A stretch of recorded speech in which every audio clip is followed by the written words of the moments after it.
They called the police on her thinking she was just another suspicious black woman in their neighborhood.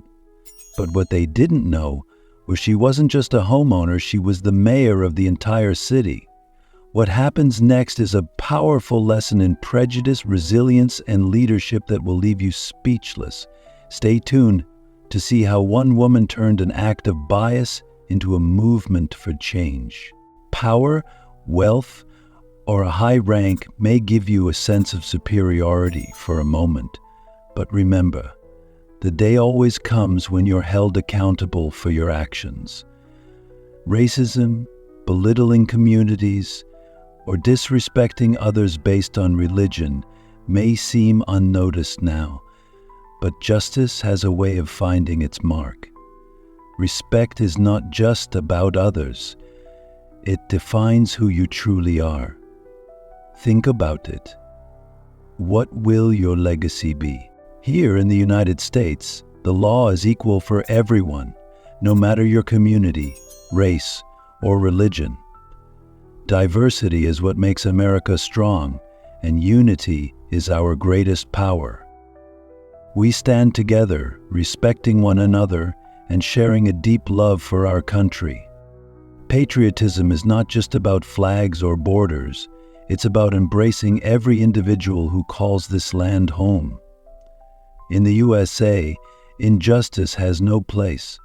Together we uphold justice, equality, and the shared dream of freedom. We love the USA, and the USA loves all of us. Comments below where you're watching from, and if you like and love our story, kindly subscribe our channel. Life, inspirational, and motivational tales that explore themes of love, unity, and patriotism. Stay with us always for interesting stories. Thanks. Let's start the story. Aisha Thompson had always carried herself with quiet strength. As the mayor of Riverside City, she had earned respect through years of hard work, a steadfast commitment to her community, and a determination that never wavered, even in the face of prejudice. Despite her accomplishments, she often felt the weight of being a black woman in power, especially in spaces where she was often viewed with suspicion. Her home, nestled in an affluent neighborhood with pristine lawns and towering oak trees, should have been a refuge. Yet the predominantly white community often reminded her she was an outsider. Some neighbors were polite but distant, while others avoided even the pretense of friendliness. That evening, as Aisha returned from a grueling day of city council meetings, the setting sun cast a golden glow over the neighborhood. Her mind buzzed with thoughts of infrastructure budgets and upcoming policy changes. Pulling into her driveway, she noticed a group of neighbors standing by the fence. Their conversation halted abruptly when she stepped out of her car. Their stares lingered, their hushed whispers unmistakable. Aisha felt the familiar pang of discomfort but brushed it off. She had no energy left to entertain their judgment. Clutching her bag, she locked her car and made her way toward the front door, the cool evening air brushing against her face. The thought of finally unwinding with a quiet dinner brought a small sense of relief. Just as she shrugged off her coat, her phone buzzed. She glanced at the screen and saw the number for the local police department. Her brow furrowed. Calls from the department weren't unusual, but they rarely came this late. She answered, keeping her voice steady. The officer on the other end wasted no time. "Mrs. Thompson, we've received multiple calls about suspicious activity on your property. Your neighbors are concerned someone might be trespassing." Aisha's stomach tightened. "Suspicious activity?" she asked, her voice calm but firm. I just got home. There's no one here but me."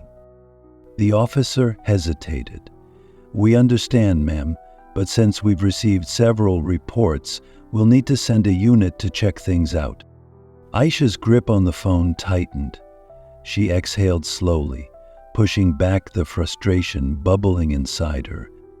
"I appreciate your concern, officer, but I assure you, there is no need for that. This is my home." There was a pause, then the officer replied, "It's standard procedure. The unit is already on its way." As the call ended, Aisha stood still, her heart heavy with a mixture of anger and resignation. Her neighbor's whispers now made sense. They had called the police on her, the mayor of the city, without a second thought. It wasn't the first time her presence had been questioned, but tonight it stung more deeply. From the window, she saw the flashing lights of a patrol car approaching. The familiar knot of frustration twisted in her chest. She straightened her posture, resolved not to let this escalate. This was her home, her city, and she wasn't going to let fear or prejudice dictate her place in it. The sound of sirens pierced the quiet evening air as Aisha stood by her living room window. The flashing red and blue lights illuminated the street, casting an unsettling glow on her perfectly manicured lawn. Moments later, a patrol car came to a halt outside her house. Aisha took a deep breath, steadying herself for what she already knew would be an uncomfortable encounter. From her window, she could see the small group of neighbors who had gathered earlier by the fence. They were now whispering louder, their eyes fixed on her property, with a mix of curiosity and something more insidious. The sight of their hushed conversation fueled the unease growing in her chest. Two officers stepped out of the car, their movements brisk and calculated. Aisha opened the door before they had a chance to knock. Stepping out onto her porch to meet them, she stood tall, her demeanor calm but resolute. "Good evening, officers." "Can I help you?" she asked, her voice steady. One of the officers, a middle-aged man with a no-nonsense expression, stepped forward. "We received several calls about suspicious activity on this property. The reports say someone was seen digging around in the yard. Are you aware of any such activity?" he asked, his tone professional but tinged with doubt. Aisha's eyes flickered with disbelief. "I just got home," she replied. "There's no one here but me. This is my property." The officer glanced at her, his expression hardening. He looked past her toward the house, as if searching for evidence to support the calls.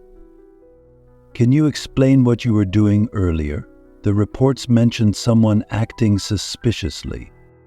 Aisha folded her arms, her calm beginning to give way to frustration.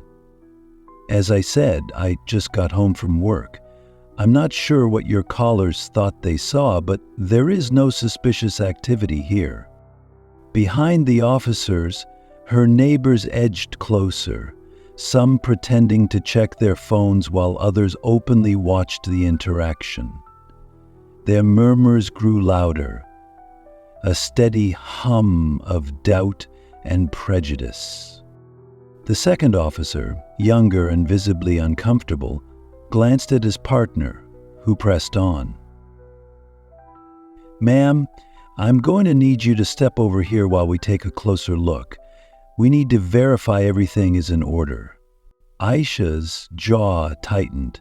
She took a step forward, her voice unwavering. "This is my home," she said firmly.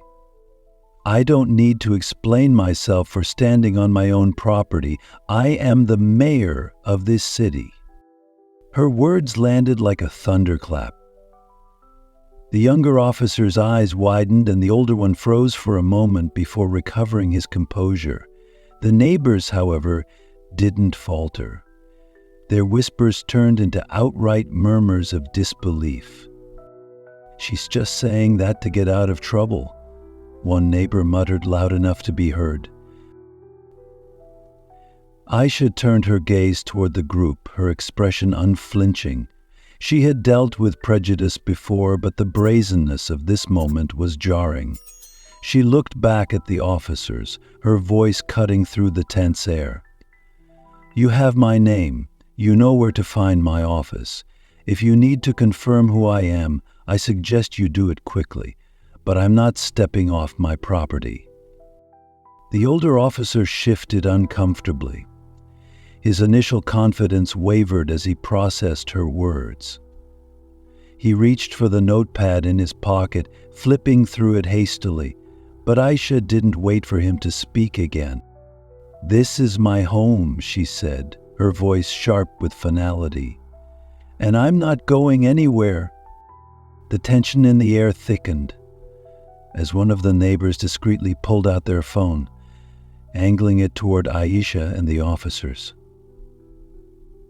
The faint glow of the screen was barely visible in the dim light, but Aisha noticed it immediately.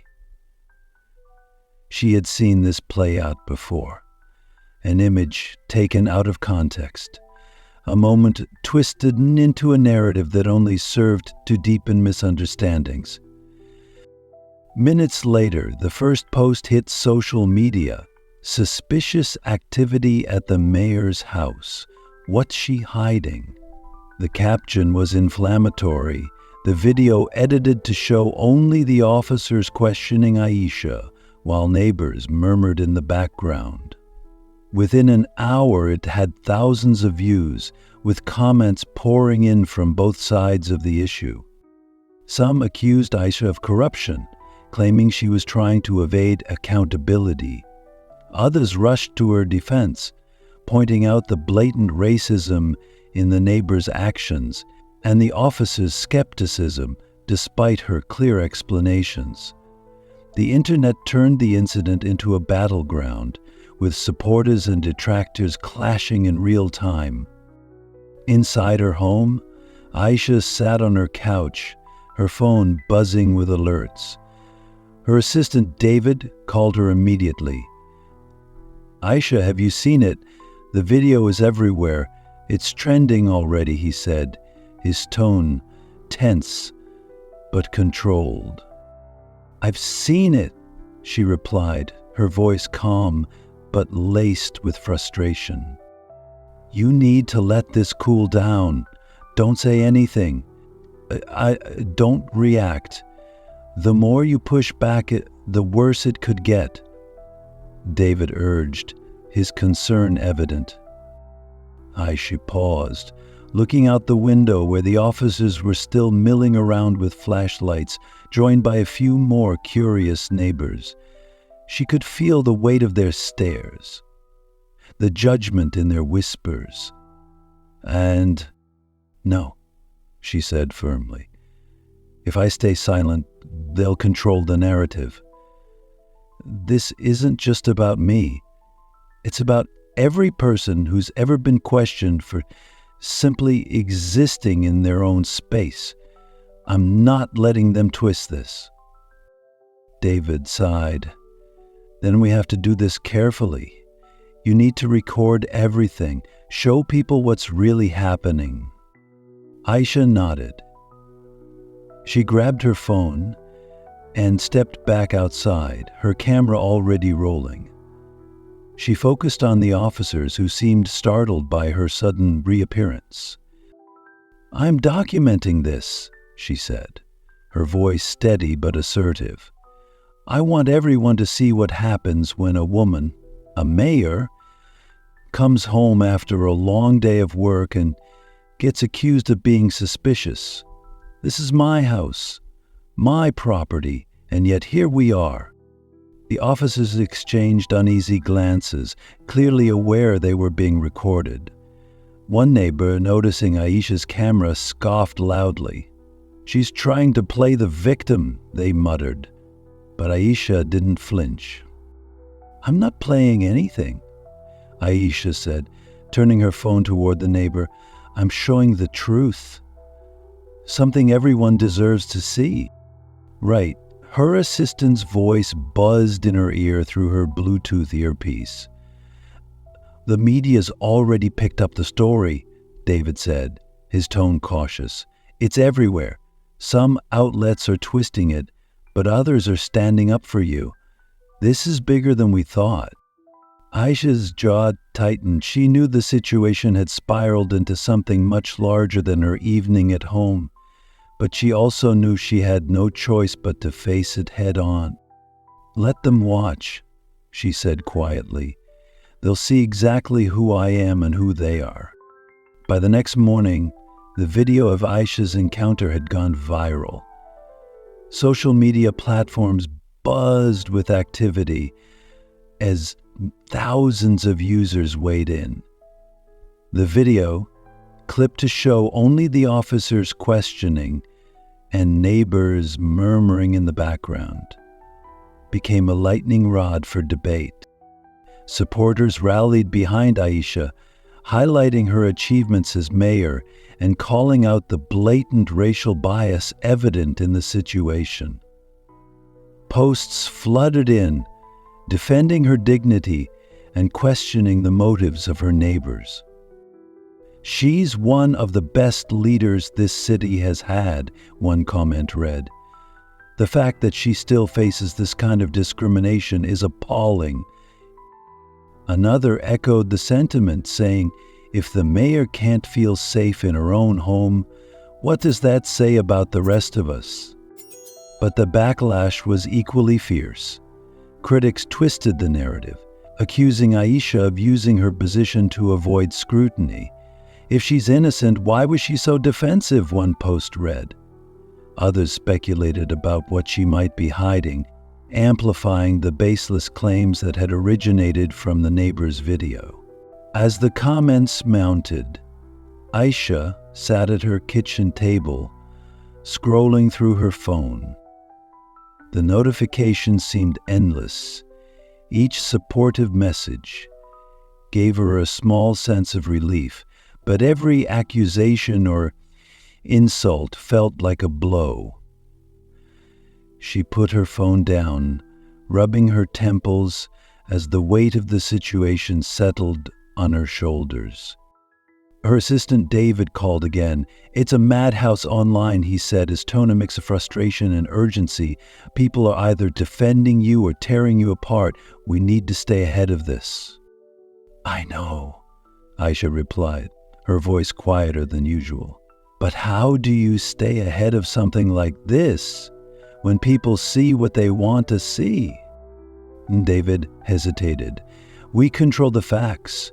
We remind people of who you are and what you stand for. That's all we can do. Outside, her neighbors continued to fan the flames. The man who had initially posted the video revealed the attention. His comments became more pointed, accusing Aisha of hiding behind her title and insinuating that her position as mayor somehow made her above the law. This is what's wrong with our leaders, he wrote in one post, which quickly gained traction. They think they're untouchable. The thread erupted with responses.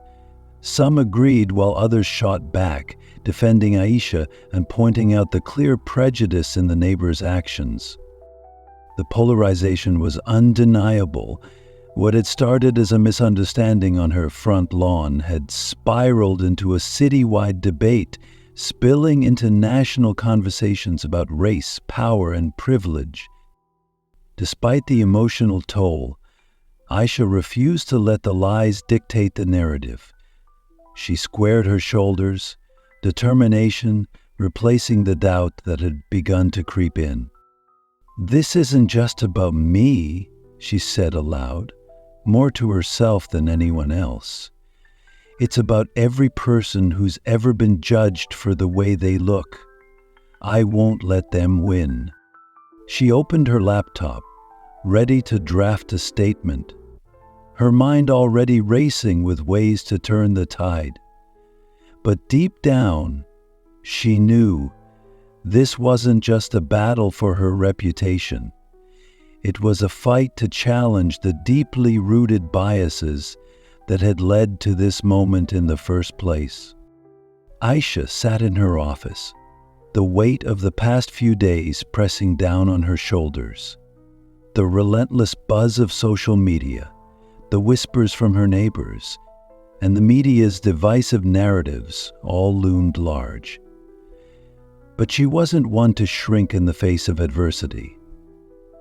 She straightened in her chair, her voice firm as she spoke to her team. "We're holding a press conference," she said, her tone leaving no room for debate. David, seated across from her, adjusted his glasses. "Are you sure about this? The narrative is still volatile. One wrong move, and they'll twist it against you even more." Aisha met his gaze, determination clear in her eyes. "I won't let them control the story. This is about more than me. It's about setting the record straight for every person who's been judged unfairly. We're going to show them the truth." The team spent the next several hours preparing. They compiled evidence, the videos Aisha had recorded during the incident, her extensive track record as mayor, and testimonials from community members who had benefited from her initiatives. Aisha worked late into the night, crafting her speech with the same precision and care she had applied to every challenge she had faced in her career. When the day of the press conference arrived, the room was packed. Reporters filled every seat, their cameras and microphones ready. Outside supporters gathered with signs reading, "We stand with Aisha and end racism now." As Aisha stepped up to the podium, the room fell silent. She looked out at the crowd, her gaze steady. She could see the skepticism on some faces, the support on others, and the curiosity of those waiting to form an opinion. She began, her voice calm but commanding. "Good morning. Over the past few days, I have been at the center of a situation that reflects a deeper issue, one that goes beyond me as an individual." She paused, allowing her words to settle. "I came home after a long day of serving this city, only to be met with suspicion from my own neighbors and officers questioning my right to be in my home. The fact that this happened is not just disappointing, it's emblematic of the biases that so many people face every day." A murmur rippled through the room, but Aisha pressed on. "I am not here to accuse or to divide. I am here to address the truth. As mayor, I have worked tirelessly to serve this community. My record stands as a proof of my commitment to improving Riverside City for everyone. And yet I was reduced to a suspicious person in my own neighborhood." Her voice grew steadier, more resolute. "This is not just my fight.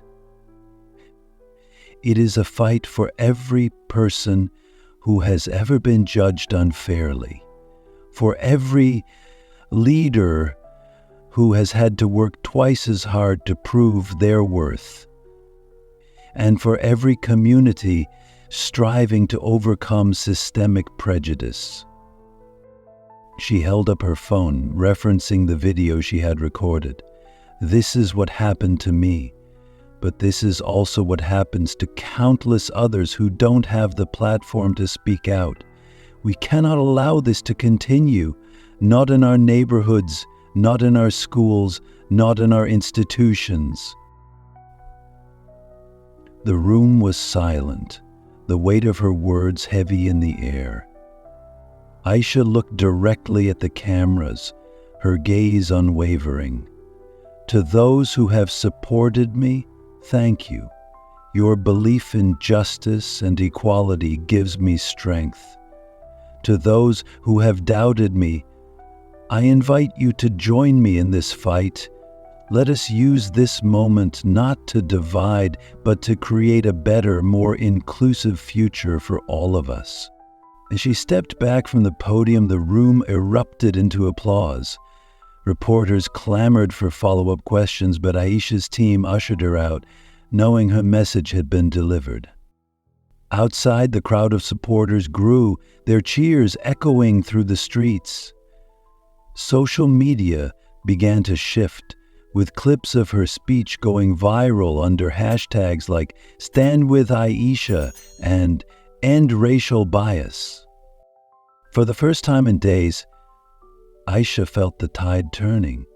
It wasn't just about clearing her name. It was about igniting a conversation that could spark real change.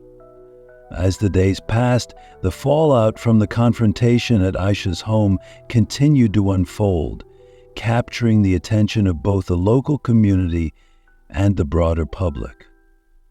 What had begun as an act of prejudice had grown into a larger reflection of the racial tensions simmering beneath the surface of the affluent neighborhood. Journalists, compelled by the virality of the incident, began looking deeper into the neighbor who had posted the video online.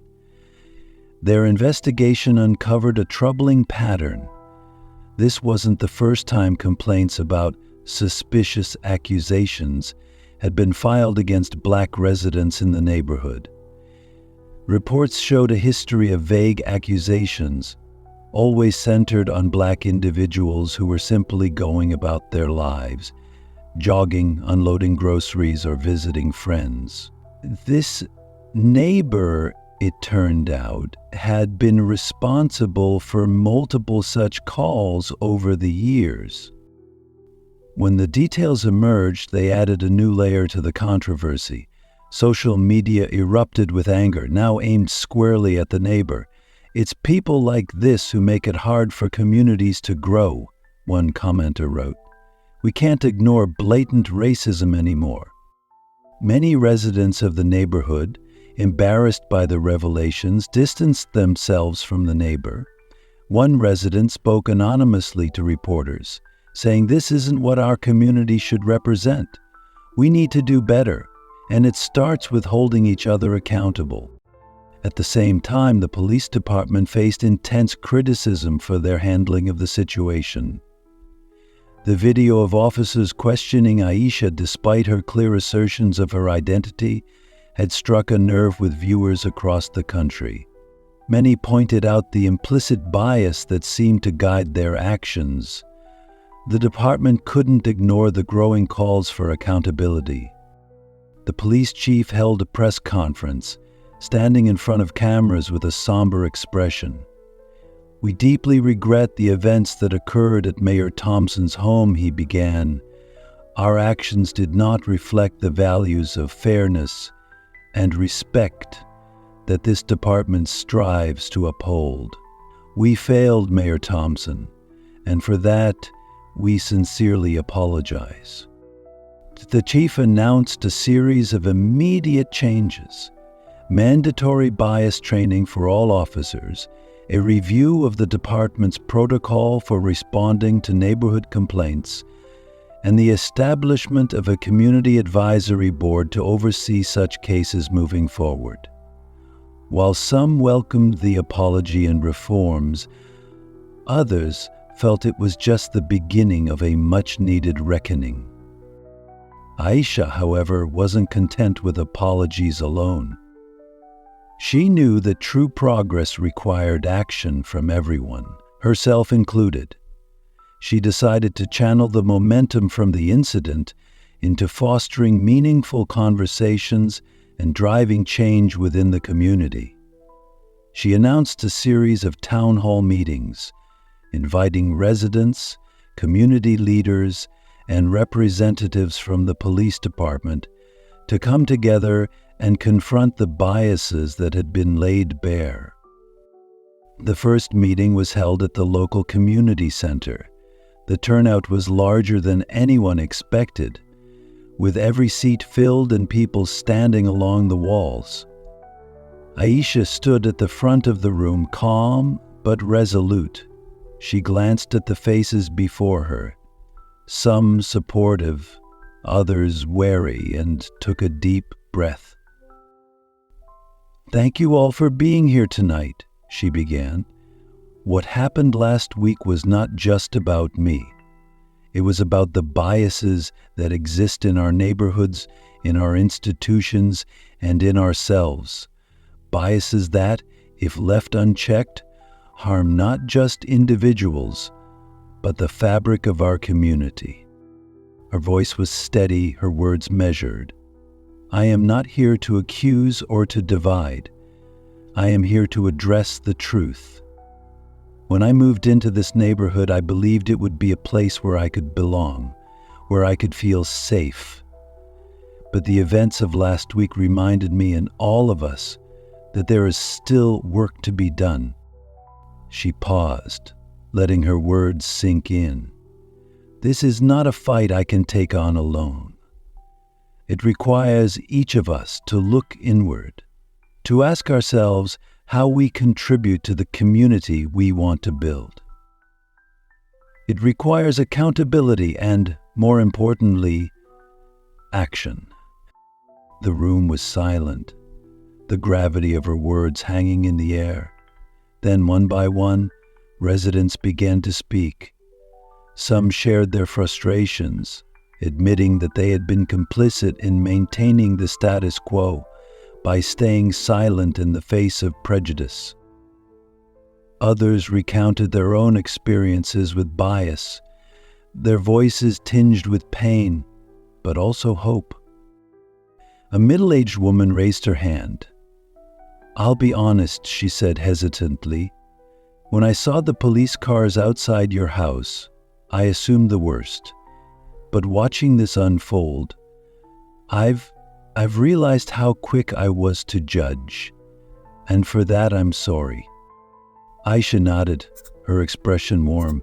"Thank you for your honesty. That's where change begins, with acknowledging our assumptions and working to overcome them." The discussions were raw, sometimes uncomfortable, but ultimately productive. By the end of the evening, a list of actionable ideas had been compiled: cultural awareness workshops, community building events, and a neighborhood watch program designed to foster trust rather than suspicion. Aisha promised to oversee these initiatives personally, ensuring that they were implemented effectively. As the meetings continued over the following weeks, more residents joined the conversations. The atmosphere began to shift. Neighbors who had once avoided eye contact now greeted one another with smiles. Children played together in the parks, unburdened by the divisions their parents were working to mend. The police department also followed through on its promises. Officers attended the workshops, participating in candid discussions about bias and accountability. For many, it was an eye-opening experience that challenged long-held beliefs and encouraged growth. Meanwhile, Aisha's leadership became a beacon of hope for those watching from outside the community. News outlets covered the progress being made in Riverside City, praising Aisha for turning a moment of adversity into an opportunity for growth. Her story inspired other cities to examine their own practices, sparking a wave of similar initiatives across the country. But not everyone was ready to let go of the past. The neighbor who had posted the original video remained defiant, continuing to stir division with inflammatory comments online. Yet their influence waned as more and more people rallied around Aisha and the vision she had for the city. One evening, after a particularly long day of meetings, Aisha returned home and paused on her porch. The street was quiet, the tension of that fateful night now a distant memory. As she unlocked her door, she heard a voice behind her. Mayor Thompson. She turned to see one of her neighbors, the woman who had apologized at the town hall. The neighbor held a small potted plant, a peace offering of sorts.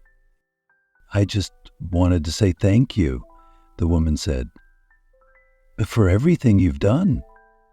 For the neighborhood, for the city, and for showing us that we can be better." Aisha smiled, taking the plant. "Thank you. It's never too late to start." As she stepped inside, she felt a sense of peace she hadn't felt in weeks. The journey had been exhausting, but it had also been transformative, not just for her, but for the entire community. The incident had exposed the fractures in Riverside City, but it had also shown its potential for growth. And as Aisha sat down at her kitchen table, reviewing the plans for the next town hall, she knew one thing for certain. The work was far from over, but the future was brighter than ever. Aisha Thompson stood at the heart of a moment that would define not only her leadership, but also her personal resolve. The emotional toll of the incident weighed heavily on her, yet it also ignited a renewed determination to fight for equality. She realized that the confrontation at her home was a symptom of a deeper, systemic issue, one that couldn't be resolved through apologies alone. Instead of retreating, Aisha leaned into the challenge. She launched a series of anti-racism initiatives across Riverside City aimed at addressing the biases that had fueled the incident. These initiatives included cultural competency training for city employees, outreach programs for marginalized communities, and public forums to foster honest conversations about prejudice and privilege. At each event, Aisha spoke candidly about her experience. "This isn't just about one night," she told a packed auditorium during one such forum. "It's about the everyday assumptions and judgments that people of color face, even in spaces where we're supposed to feel safe. We can't fix what we don't acknowledge, and we can't acknowledge what we refuse to see." Her words resonated deeply with many. Supporters rallied around her, not just as a mayor, but as a symbol of resilience and change. Community leaders, activists, and ordinary citizens joined her efforts, eager to transform Riverside into a city where inclusivity wasn't just an ideal, but a practice. Meanwhile, within her own neighborhood, the ripple effects of the incident were impossible to ignore. Some neighbors, humbled by the public scrutiny, approached Aisha to apologize. One evening, an elderly couple knocked on her door, their expressions sheepish yet sincere. "We're sorry for the way things escalated," the man said. "We didn't speak up when we should have.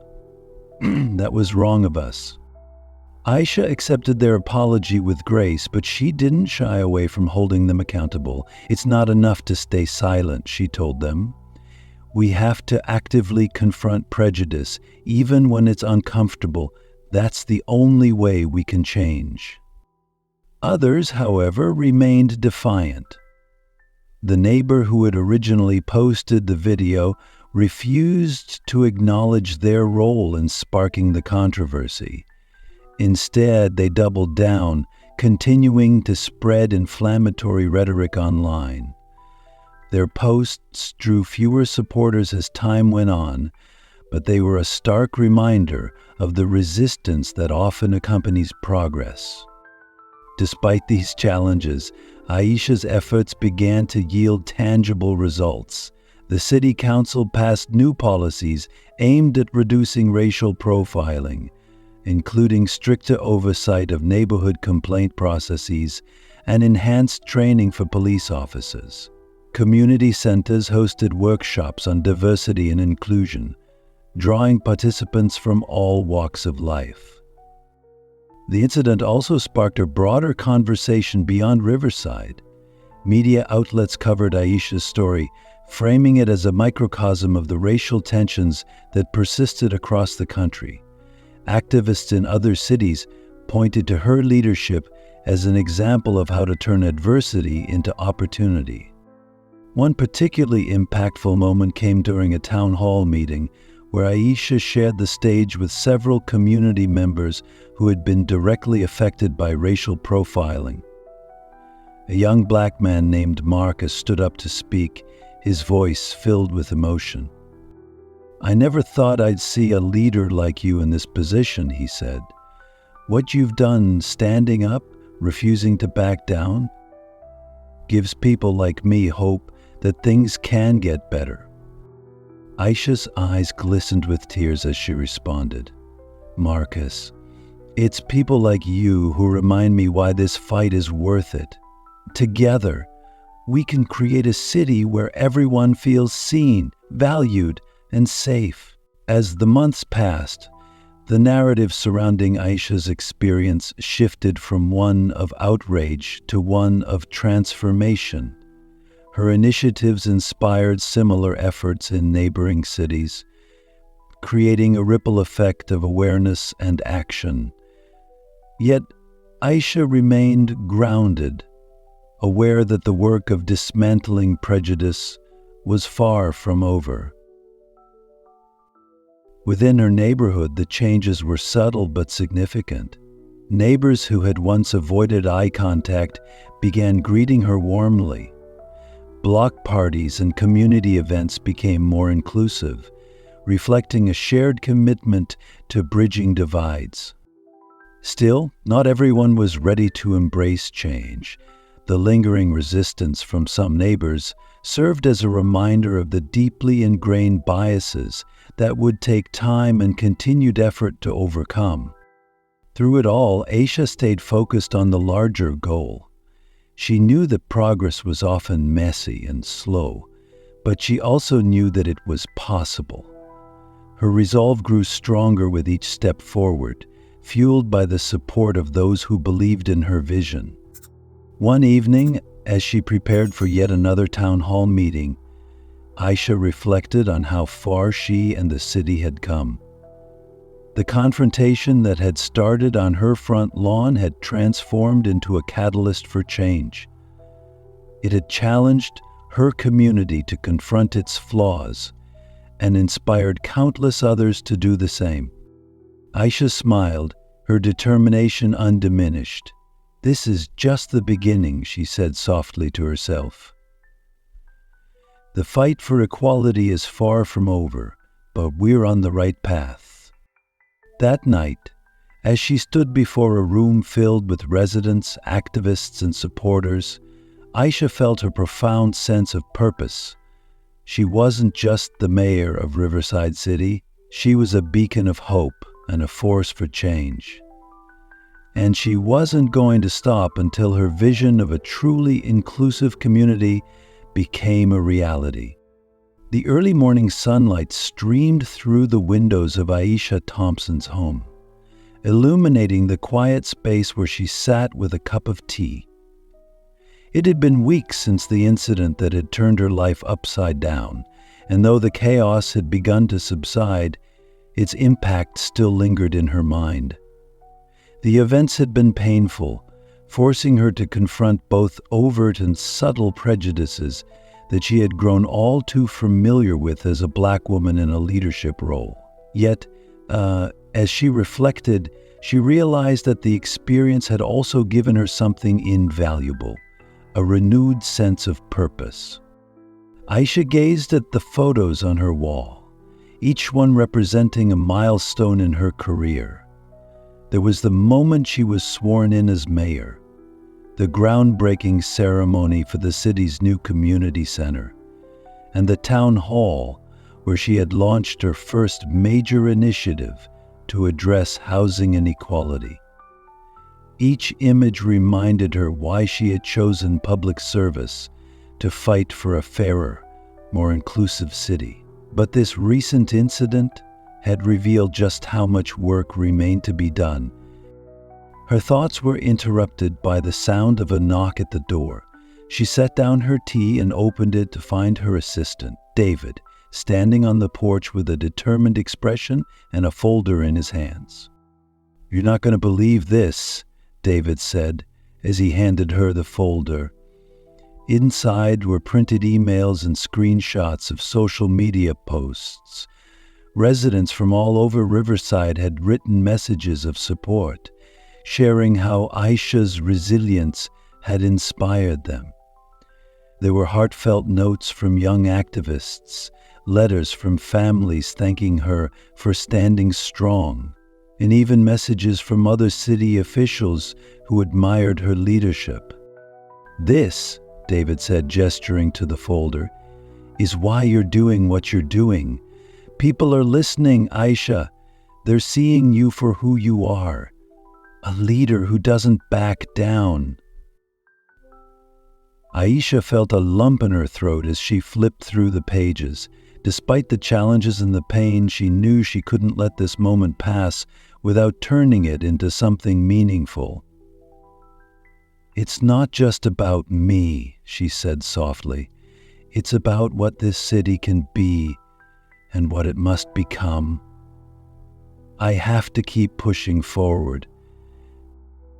David nodded. "And the city is with you. You've shown them what strength looks like." Later that day, Aisha received another surprise when a group of her supporters organized a rally in her honor. It was set to take place in the city's Central Park, and residents from all walks of life were expected to attend. At first, Aisha was hesitant. She didn't want the focus to be on her, but on the broader issues the incident had exposed. Yet, as David pointed out, the rally wasn't just about celebrating her. It was about showing the community's commitment to progress. When Aisha arrived at the park that evening, she was overwhelmed by the sight before her. Hundreds of people had gathered, holding signs that read, "Justice for All, Riverside United, and we stand with Aisha." Children played on the grass, their laughter mingling with the hum of conversations and the sound of a local band playing in the background. The atmosphere was one of hope and determination, a stark contrast to the tension that had defined the past few weeks. As Aisha made her way to the stage, the crowd erupted into applause. She paused for a moment, taking it all in. These were the people she served, the people who had stood by her when it mattered most. They weren't just here for her. They were here for each other, united by a shared belief in the possibility of change. When the applause subsided, Aisha stepped up to the microphone. "Thank you," she began, her voice steady but filled with emotion. "Thank you for being here tonight and for standing together in the face of adversity. This is not about one person or one incident. It's about all of us, about the kind of community we want to build and the kind of future we want to leave for the next generation." She paused, letting her words resonate. "What happened to me was painful. It was a reminder of the biases and prejudices that still exist in our society. But it was also a reminder of something else, that we have the power to confront those biases, to challenge them, and to rise above them. And that is exactly what we're doing here tonight. The crowd cheered, their energy palpable. Aisha smiled, feeling a renewed sense of hope. This city has come a long way, but we still have work to do. Together, we can ensure that Riverside is a place where everyone, regardless of their race, background, or beliefs, feels safe, valued, and included. This is our city, and its future is in our hands. As she stepped down from the stage, Aisha was met with a flood of supporters, eager to thank her and share their own stories. One young woman approached, her eyes shining with determination. "Mayor Thompson," she said, "because of you, I've decided to start a community outreach program. We're going to focus on bringing people together, breaking down barriers, and creating understanding." Aisha's heart swelled with pride. "That's exactly the kind of leadership we need," she said, placing a hand on the woman's shoulder. "Let me know how I can help." As the rally wound down and the crowd began to disperse, Aisha returned home, feeling both exhausted and exhilarated. She stood on her porch, gazing out at the neighborhood that had once seemed so hostile. Now it felt different, not entirely transformed, but filled with the promise of progress. The street lights cast a warm glow, and the faint sound of laughter from nearby homes drifted through the air. Aisha thought back to the night of the confrontation, the fear and frustration she had felt as she stood her ground. It had been a defining moment, one that could have broken her. But instead, it had strengthened her resolve. She was no longer just a victim of prejudice. She was a leader who had turned adversity into action.